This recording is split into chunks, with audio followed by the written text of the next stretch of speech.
ஆத்தி என்ன அடி கொஞ்சம் விட்டுருந்தா இன்னைக்கு வைபவ் சூரியவன்சி கிறிஸ்கேலோட சாதனை முறியடிச்சிருப்பாரேப்பா.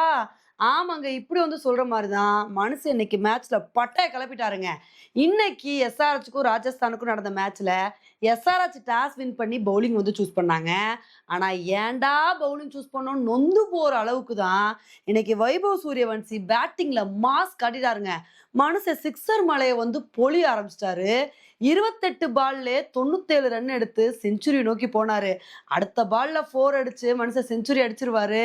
கிறிஸ் கெயிலோட சாதனைய முறியடிச்சிருவாரு அப்படின்னு தாங்க வந்து எதிர்பார்த்தோம். அப்பதாங்க வந்து பார்த்தீங்கன்னா, 29வது பால்ல ஹிஞ்சோட பால்ல வந்து ரவிச்சந்திரனுக்கு கேட்ச் குடுத்து அவுட் ஆயிட்டாரு.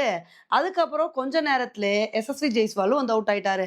ஆனா அப்புறம் வந்து பார்த்தீங்கன்னா, துருவ் ஜுரல் ஒரு நல்ல இன்னிங்ஸ் வந்து குடுத்தாரு. அவர் கூட ரியான் பராக் வந்து சப்போர்ட் பண்ணாரு. துருவ் ஜுரல் ஹாஃப் செஞ்சுரி அடிச்சு நல்லா வந்து விளையாண்டுட்டு இருந்தாரு. அப்படியே அவரோட இன்னிங்ஸ் கன்டின்யூ ஆக நினைக்கும்போது, அப்பதான் ஹிஞ்சி இருந்துகிட்டு, நான் துருவ் ஜுரலோட விக்கெட்டை எடுப்பேன், ரியான் பராகோட விக்கெட்டை எடுப்பேன்னு சொல்லிட்டு மாத்தி மாத்தி 2 விக்கெட் எடுத்து பட்டை கிளப்பிட்டாரு. இவங்க 2 பேர் அவுட் ஆனவுனே, அப்படியே ராஜஸ்தானோட ஸ்கோர் வந்து கொஞ்சம் கம்மியாக ஆரம்பிச்சிருச்சுங்க.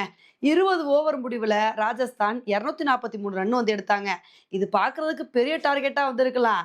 இருந்தாலும் வைபவ் சூரியவன்சி ஆரம்பிச்ச அதிரடிக்கு இது ஒரு கம்மியான ஸ்கோர் அப்படின்னு தாங்க வந்து சொல்லணும். இந்த ஸ்கோரை பார்த்தோன்னே நம்ம என்ன எதிர்பார்த்தோம் அப்படின்னா, 243 ரன் அப்படின்றது ஒரு பெரிய டார்கெட் தான். இருந்தாலும் இந்த டார்கெட்டை எஸ்ஆர்எச் சேஸ் பண்ண வாய்ப்பு இருக்குப்பா. அபிஷேக் சர்மாவும் ஹெட்டும் பார்ட்னர்ஷிப் போட்டா எப்படி இருக்கும்னு தெரியும்ல அப்படின்னு தாங்க நாங்க வந்து யோசிச்சோம். ஆனா ஜோஃப்ரா ஆர்ச்சர் இருந்துகிட்டு, எப்பா நாங்க பவுலிங் போட்டா எப்படி இருக்கும்னு தெரியும்லன்னு சொல்லிட்டு மனுஷன் 2வது பால்ல அபிஷேக் சர்மா வந்து டக் அவுட் பண்ணிட்டாரு. அபிஷேக் சர்மாவோட விக்கெட்டை தான் எடுத்தாருன்னு பார்த்தா, அடுத்த ஓவர்ல இசான் கிசானை வந்து தூக்கிட்டாரு. அதுக்கப்புறம் அதோட நிறுத்தாம மனுஷன் வந்து பாத்தீங்கன்னா டிரேவிஸ் ஹெட்டோட விக்கெட்டை வந்து எடுத்தாருங்க. 3 இம்பார்ட்டன்ட் விக்கெட்டை எடுத்து பட்டைய கிளப்பிட்டாரு. அதுக்கப்புறம் கிளாஸினாவது நின்னு அதிரடி காட்டுவாருன்னு பார்த்தா, அவரும் ஒரு கட்டத்துல வந்து அவுட் ஆயிட்டாரு. அதுக்கப்புறம் வந்து பாத்தீங்கன்னா, நிதிஷ்குமார் ரெட்டி, சலீல் அரோரான்னு சொல்லிட்டு மாத்தி மாத்தி 2 விக்கெட்டையும் ஜடேஜா வந்து எடுத்தாருங்க. அதுக்கப்புறம் எஸ்ஆர்எச்னால வந்து தாக்கு பிடிக்கவே முடியல. யாருமே நல்ல ஒரு பேட்டிங் பெர்ஃபார்மன்ஸ் வந்து குடுக்கல. இதனால வெறும் 196 ரன்னுக்கே ஆல் அவுட் ஆயிட்டாங்க. இதனால இந்த மேட்ச ராஜஸ்தான் ரொம்ப கம்ஃபர்டபுளா 47 ரன் வித்தியாசத்துல வின் பண்ணி இமாலய வெற்றி வந்து அடைஞ்சுட்டாங்க.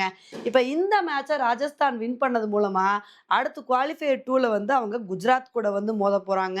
உண்மையிலே இப்ப வைபவ் சூரியவன்சி இருக்கிற ஃபார்முக்கும் ராஜஸ்தானோட அதிரடியை பார்க்கும்போது அந்த அளவுக்கு வேற லெவல் ஃபார்ம்ல இருக்காங்க அப்படின்னு தாங்க வந்து சொல்லணும். இப்ப இந்த மேட்ச ராஜஸ்தான் இவ்ளோ கம்ஃபர்டபுளா வின் பண்ணிருக்காங்க அப்படின்னா, இதுக்கு காரணம் வைபவ் சூரியவன்சியோட அதிரடியான ஆட்டம் தான். ஏன்னா ஒன் மேன் ஆர்மியா நின்னு ஒரு சூப்பரான பெர்ஃபார்மன்ஸ குடுத்து வந்து மேட்ச் வின் பண்றதுக்கு ஒரு முக்கிய காரணமா வந்து இருந்திருக்காரு. அதே மாரி ராஜஸ்தான் பவுலிங்லயும் மிரட்டி விட்டாங்க. "அப்பா இவ்வளோ பெரிய டார்கெட் எடுத்துட்டோம்ல, நாங்க அசால்ட்டா பவுலிங் போடுவோம்னு" இல்லாம ஜோஃப்ரா ஆர்ச்சர் நல்ல பவுலிங் பெர்ஃபார்மன்ஸ குடுத்து 3 விக்கெட் எடுத்திருக்காரு. அது போக ஜடேஜா, பர்கர்ன்னு சொல்லி மாத்தி மாத்தி நல்ல ஒரு பவுலிங் பெர்ஃபார்மன்ஸ குடுத்து ஆளுக்கு விக்கெட்ட வந்து எடுத்திருக்காங்க. இதனால தான் வந்து பார்த்தீங்கன்னா, இந்த மேட்ச ராஜஸ்தானால இவ்ளோ கம்ஃபர்டபுளா வந்து வின் பண்ண முடிஞ்சுச்சு. ஓகே ஃப்ரெண்ட்ஸ், இந்த ஒரு மேட்ச பத்தி நீங்க என்ன நினைக்கிறீங்க அப்படின்றத என்னோட கமெண்ட் செக்ஷன்ல போடுங்க. இதே மாரி இன்னொரு வீடியோல உங்கள வந்து மீட் பண்றேன். Bye friends.